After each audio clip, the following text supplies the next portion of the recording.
Level 1. Broke. You're 23. Your card gets declined at a gas station for $14. You don't make a scene. You put the pump back. You drive home on fumes and you tell yourself it's temporary. It is. It isn't. You don't know yet. People are kind to you the way people are kind to the poor, with a particular softness that isn't quite respect. Your family lends you money and forgets to forget it. Your friends pick up the tab and say don't worry about it in a tone that means they're keeping score. Strangers in nice clothes look through you. Clerks at expensive stores follow you with their eyes. You're invisible to some and suspicious to others. The two things are related. You learn to read rooms quickly. Which people will make you feel small?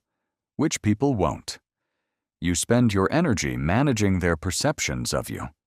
That's time you don't have, and energy you can't afford. Being broke isn't just a financial condition. It's a social one. The money is a problem. The way people treat you because of the money is a different problem. You carry both. Level 2. Getting by. You have enough, not much. Enough? You have a job with a title. You pay your bills. You are, by most measures, fine. Nobody is bailing you out. Nobody is following you in stores. But you're acutely aware of the ceiling above you, the restaurants you don't go to, the zip codes you can't afford, the friends from college who somehow moved faster and further, and you're not sure how. People treat you normally here. That's the word. Normal. You are unremarkable to them, which is a relief after broke, and not yet anything else. What surprises you is how much of normal life is organized around money you don't have. The wedding in Tuscany. The ski trip. The group dinner where someone suggests splitting evenly, and you do the math in your head and say, sure, because the alternative is explaining yourself. You say sure a lot. It costs you more than the dinner. You smile. You manage. You're becoming very good at performing a version of yourself that doesn't think about money as much as you actually do. Level 3. Comfortable. Something shifts around here. You can't name the exact moment. A promotion. A raise. A side thing that worked. You start to notice that small decisions stop requiring thought. The $18 parking. The round of drinks. The flight upgrade. These were calculations before. Now they're not. And people begin to treat you differently. Not dramatically. Subtly. The way a room adjusts to the weather. Colleagues ask your opinion more. People laugh at your jokes a little faster.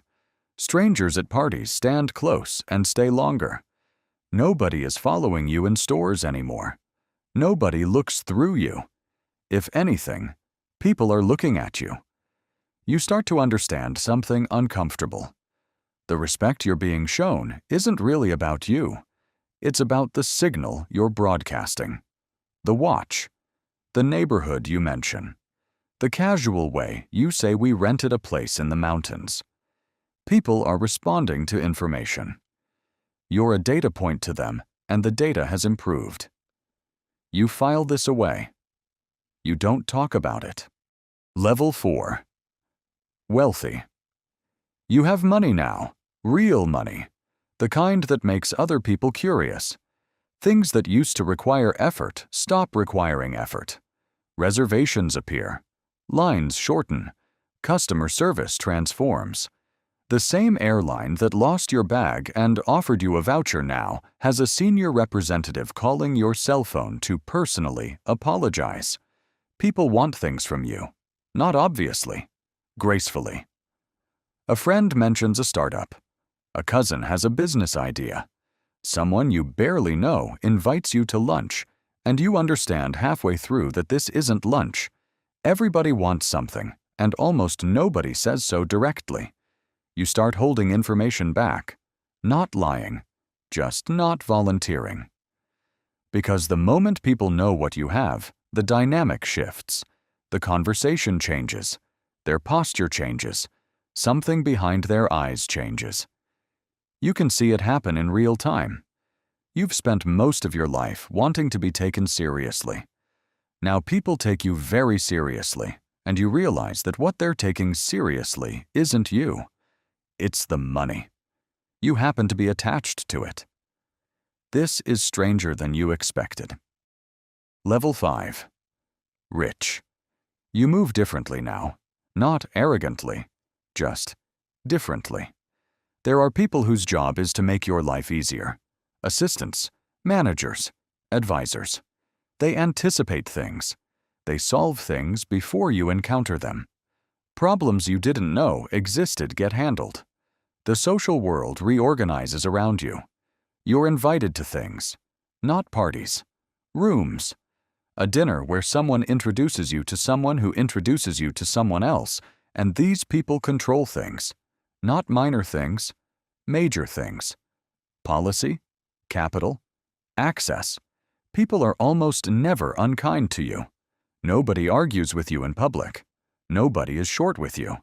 The low-level friction that most people experience daily, the rude clerk, the long hold, the eye roll, has largely disappeared from your life. Not because you're a better person, because the money is a kind of armor. You start to understand power not as a thing you hold, but as a thing that moves around you. You didn't ask for the deference. It followed the money, and the money followed you. You're aware that most people in your life are performing for you, at least a little. You can't always tell when they're not. Level 6. Seriously wealthy. The rules changed and nobody told you when. People don't pitch you anymore. They approach you. There's a difference. The pitch has a nervous energy to it. The approach is calm because the person approaching you doesn't need you. They're choosing you. And that distinction is everything. Your world has narrowed in ways you didn't anticipate. You trust fewer people. Not out of paranoia, out of pattern recognition. You've seen enough to know that proximity to money changes people. Good people. People you liked. The money gets between you and them, and neither of you can see through it clearly. Your old friends are complicated. Some of them are fine. Some of them are strange with you in ways they can't name and you can't fix. The people who knew you before know a version of you that doesn't quite match the current one. That's uncomfortable for everyone. You find yourself surrounded by people at your level by default. Not because you're exclusive, because the math works out that way. Shared interests tend to follow shared circumstances. The dinner parties have changed. So has the conversation. You're lonely in ways that are very difficult to explain and that nobody would believe. Level 7. The top. You don't talk about this level. Nobody does. At a certain point, numbers stop meaning anything intuitive. You understand intellectually that you have what you have, but it stopped feeling like anything a long time ago. Money at this level is infrastructure. It's the operating system, not the application. The people around you are either also there, or they are there because of you. The two groups behave differently. You've learned to read which is which. It takes about 30 seconds. Everyone is professional, impeccably professional. Assistants, advisors, security, household staff. They are warm. They are excellent at their jobs. And there is a layer of glass between you and them that nobody ever mentions and no one will ever break. Genuine reactions are rare. When you walk into a room, the room adjusts. The performance begins. You've stopped being a person, in a public sense, and become something else, a gravitational body. Things orbit you. The thing nobody tells you is that it's quiet at the top. Very quiet. The feedback loops that tell most people how they're doing. Honest criticism. Pushback. Someone telling you that you're wrong. Those go away. People tell you what you want to hear. Or they tell you what they calculate you want to hear. The two are different, but they feel the same from the inside. You are surrounded by people all the time. You are more alone than you have ever been. The thing nobody says out loud. You spent your whole life being told that money changes everything. It does, but not the way you expected. It doesn't change who you are. It amplifies who you are. The insecurities, the habits, the ways you relate to people. All of it. Louder. And it changes how people relate to you. At every level. Upward. Before you had it, they underestimated you. On the way up, they courted you. Once you had it, they deferred to you. At the top, they performed for you. Somewhere in the middle, you stopped knowing which relationships were real. You think some of them are. You can't be certain. That uncertainty never fully goes away. You'd like to say the money was worth it. Most days, you can. On the others, you sit in the quiet and you think about the gas station, the $14, the way people looked through you. And you think, at least then, you knew who you were to them. Now you're not always sure.